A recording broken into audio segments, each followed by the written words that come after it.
Welcome to NG stories. Please like, share and subscribe for more amazing videos. ये कहानी उस वक्त की है जब सत्यवादी राजा हरिश्चंद्र स्वयं बिक गए। बेटा मरा हुआ पड़ा था और पत्नी के गला काटने की नौबत आने पर भी अपने धर्म को नहीं छोड़ा। सूर्यवंशी कुल के राजा हरिश्चंद्र अयोध्या नगरी के एक प्रतापी राजा थे। राजा हरिश्चंद्र का जीवन काल सत्ययुग से संबंधित था। सत्य की चर्चा जब भी की जाती है, राजा हरिश्चंद्र का नाम जरूर लिया जाता है। राजा हरिश्चंद्र सच बोलने और वचन पालन के लिए प्रसिद्ध थे। ऋषि विश्वामित्र ने राजा हरिश्चंद्र की प्रसिद्धि सुनी।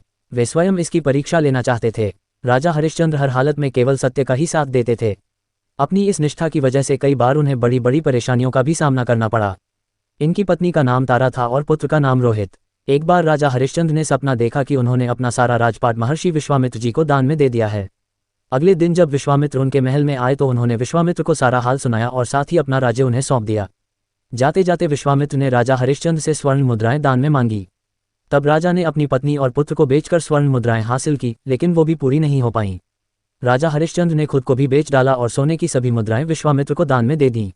राजा हरिश्चंद्र ने खुद को जहां बेचा था वह शमशान का चांडाल था, जो शवदाह के लिए आए मृतक के परिजन से कर लेकर उन्हें अंतिम संस्कार करने देता था। एक दिन सर्प के काटने से इनके पुत्र की मृत्यु हो गई तो पत्नी तारा अपने पुत्र को शमशान में अंतिम क्रिया के लिए लेकर गई। वहां पर राजा ने रानी से भी कर के लिए आदेश दिया। तभी रानी तारा ने अपनी साड़ी को फाड़कर कर चुकाना चाहा। आसमान में बिजली चमकी तो उस बिजली की रोशनी में हरिश्चंद्र को उस अबला स्त्री का चेहरा नजर आया। वह स्त्री उनकी पत्नी तारामती थी और उसके हाथ में उनके पुत्र रोहित का शव था।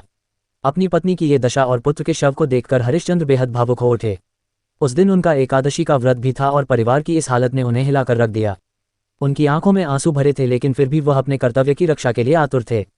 भारी मन से उन्होंने अपनी पत्नी से कहा कि जिस सत्य की रक्षा के लिए उन्होंने अपना महल राजपाट तक त्याग दिया, स्वयं और अपने परिवार को बेच दिया, आज यह उसी सत्य की रक्षा की घड़ी है। उसी समय आकाशवाणी हुई और स्वयं प्रभु प्रकट हुए और उन्होंने राजा से कहा, हरिश्चंद्र, तुमने सत्य को जीवन में धारण करने का उच्चतम आदर्श स्थापित किया है। तुम्हारी कर्तव्य निष्ठा महान है, तुम इतिहास में अमर रहोगे।